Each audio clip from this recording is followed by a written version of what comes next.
Madge Bellamy was an American stage and film actress. She was a popular leading lady in the 1920s and early 1930s. Her career declined in the sound era and ended following a romantic scandal in the 1940s. Early life. Margaret Derden Philpott was born in Hillsboro, Texas on June 30, 1899 to William Bledsoe and Annie Margaret Derden Philpott. Bellamy was raised in San Antonio, Texas until she was 6 years old, and the family later moved to Brownwood, Texas, where her father worked as an English professor at Texas A&M University. As a child, she took dancing lessons and soon began to aspire to become a stage performer. She made her stage debut dancing in a local production of Aida, at the age of 9. The Philpotts later moved to Denver, Colorado.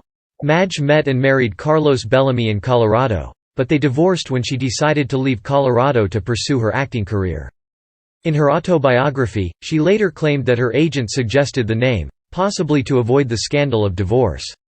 Career. Early years. Shortly before she was to graduate from high school, Bellamy left home for New York City. She soon began working as a dancer on Broadway. After appearing in the chorus of The Love Mill, she decided to try acting. In 1918, she appeared in a touring production of Pollyanna for which she received good reviews. Her big break came 1919 when she replaced Helen Hayes in the Broadway production of Dear Brutus opposite William Gillette, in 1918. Bellamy also appeared in the touring production of Dear Brutus. While appearing in Dear Brutus, Bellamy was cast in a supporting role in her first film The Riddle Woman, starring Geraldine Farrar. After the tour of Dear Brutus ended, she joined a stock company in Washington, D.C. where she appeared in Peg Oh My Heart. While a member of the company, Bellamy shot a screen test for director Thomas H. Ince. In November 1920, she signed a 3-year contract with Ince's newly formed Triangle Film Corporation. Her first film for Triangle was 1921's The Cup of Life, starring Hobart Bosworth. Bellamy's breakout role was as the title character in the 1922 film adaptation of the 1869 novel Lorna Doone. She thereafter became known as the Exquisite Madge, and was cast in several melodramas by Ince. In 1924, Bellamy's contract with Ince ended and she signed with Fox Film Corporation where she would stay for the next 5 years. While at Fox, she appeared in 2 films for John Ford, The Iron Horse and Lightnin'. By 1925, Bellamy began encountering difficulties due to several artistic differences she had with studio executives. That year, she refused to accept a role in the highly successful silent epic Ben-Hur. She later attributed her career decline due to her own choice of wanting to appear in light comedy and flapper roles that showcased her looks instead of more demanding roles. In 1927, Fox executive Winfield Sheehan, with whom Bellamy was having an affair, attempted to cast her in the lead role of Diane in the romantic drama Seventh Heaven. Bellamy later told author Anthony Slide that she was in fact cast as Diane, but was replaced by Janet Gaynor when she was in France shooting exterior shots. Bellamy instead appeared in romantic comedy Very Confidential, in which she appeared as a model who impersonates a famous female sports figure. In 1928, Bellamy was cast in Fox's first part-talking film, Mother Knows Best. The film was an adaptation of Edna Ferber's novel of the same name and features Bellamy as Sally Quayle, a stage performer whose life is dominated by her overbearing stage mother, Ma Quayle. In the musical sequences, Bellamy impersonated several popular performers of the day including Anna Held, Sir Harry Lauder, and Al Jolson singing "My Mammy" in blackface. Reviews for the film were generally positive with critics noting that Bellamy's voice was weak. Bellamy's final silent film, Fugitives, was released in 1929. Her first full-length, all-talking feature Tonight at 12, was released later that year.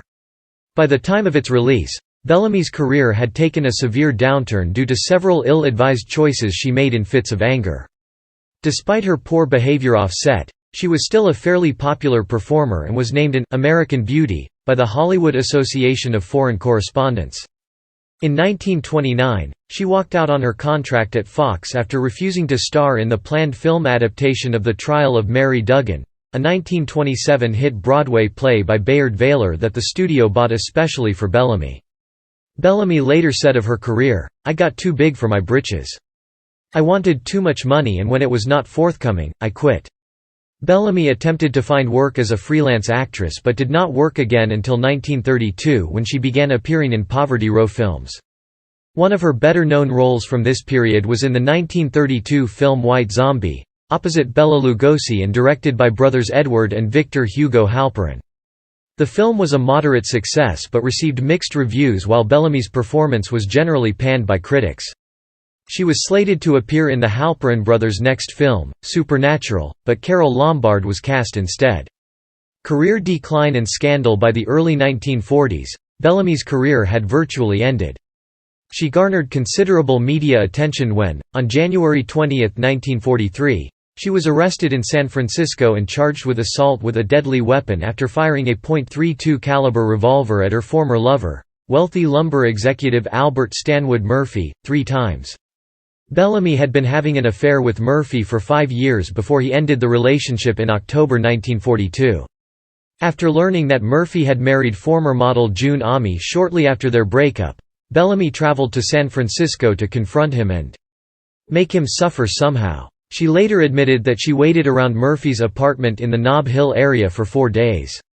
She eventually spotted Murphy leaving the Pacific Union Club on January 20.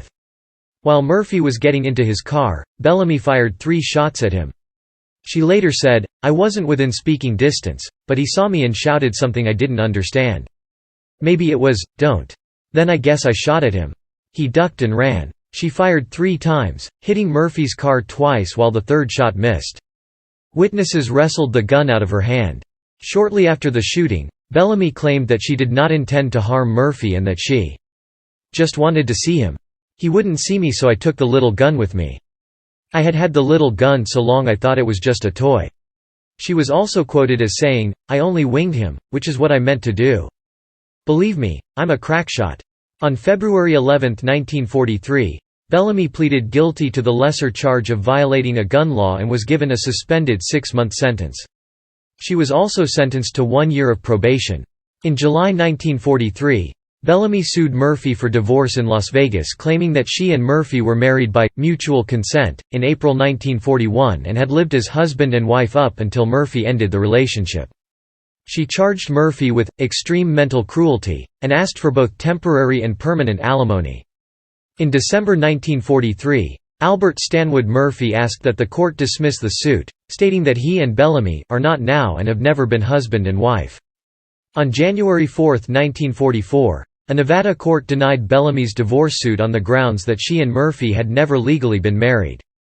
1 day after Bellamy's divorce case was dismissed, she was awarded a reported 6-figure out-of-court settlement from Murphy. The shooting and divorce filing generated publicity for Bellamy, but effectively ended her already fading career. She made her last screen appearance in Northwestern film Northwest Trail in 1945. She returned to the stage in 1946 in the Los Angeles production of Holiday Lady, after which she retired. For her contributions to the film industry, Bellamy received a motion picture star on the Hollywood Walk of Fame in 1960. The star is located at 6517 Hollywood Boulevard. Personal life: Bellamy was briefly married to bond broker Logan F. Metcalf. They married in Tijuana on January 24, 1928. They separated 4 days later. Metcalf filed for divorce, claiming that while the two were on honeymoon, Bellamy had refused to speak to him because of his fondness for eating ham and eggs, which she considered plebeian. Metcalf was granted a divorce on April 25, 1928. By the time Bellamy retired from acting, she had squandered much of her fortune and lost the remaining money during the Depression. In her posthumously published autobiography, A Darling of the Twenties, Bellamy claimed that she lived in abject poverty after her retirement. She did, however, have some holdings in real estate and owned a retail shop in which she worked to support herself. In her spare time, she wrote screenplays and novels which were never purchased.